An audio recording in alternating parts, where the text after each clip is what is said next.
After a gorgeous ride from Castro Marim, I'm just getting into Alcoutim, a Portuguese town right next to the border with Spain. This is one of the most historic towns in this region, so for anyone doing this road trip, it's a great place to stretch your legs and fill your stomach. Well, please take a look. We've arrived at this beautiful little town called Alcoutim, and the road here, well, I just can't get enough of it. I didn't want this little town to turn up. Now then, over there you would think is another Portuguese village, but it isn't, because that is Spain. Now, to find out more about this beautiful little town and the surrounding area, I've come here to meet a man called Juan. Meet Juan, a fellow biker who, when he's not riding the roads, heads up the local tourist board. Well, now look, right, this is Portugal. Yes. That is Spain. Was there ever conflict between the two on the river?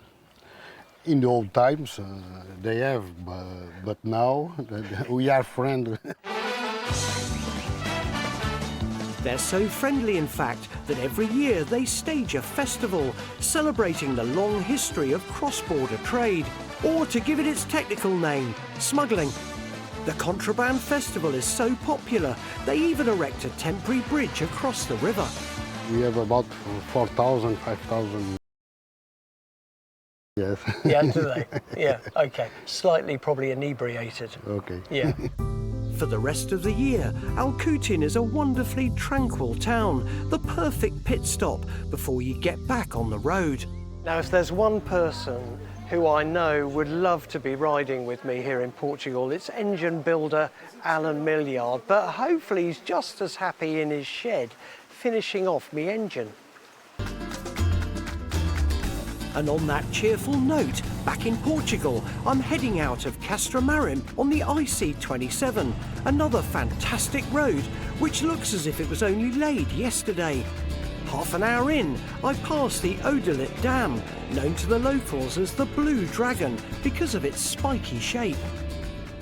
That ride was unbelievable. I am in heaven. You're riding in the perfect temperature, with no one else on the roads, just you, the bike, and, as we thought, the sweeping bends and the beautiful vistas. This motorcycle is glorious, I have to say. If you really wanted to stay within the speed limit, then you could really pin it on a seriously larger bike, but this is perfect for me to kick back, take in the views, and to actually celebrate being in this landscape. Like all of us, we spend hundreds of miles in the pouring rain or the freezing cold, and then you come to this kind of riding, and this is what makes it all worthwhile. As the road continues northwards, it's beautifully empty as ever. The sun's still shining and the bike's behaving perfectly. Now, obviously here in Portugal, I'm riding a state-of-the-art Triumph, but over 100 years ago, Triumph were already leading the field in motorcycle development. So to celebrate those heady days, Sam and I thought we might just enter the Pioneer Run. Coming up, I get the lowdown on a Portuguese festival. Does anyone fall in? Yes. Yeah, do they? Slightly probably inebriated. But there's nothing to celebrate on our Pioneer Run. We haven't made very good progress since you were last with us.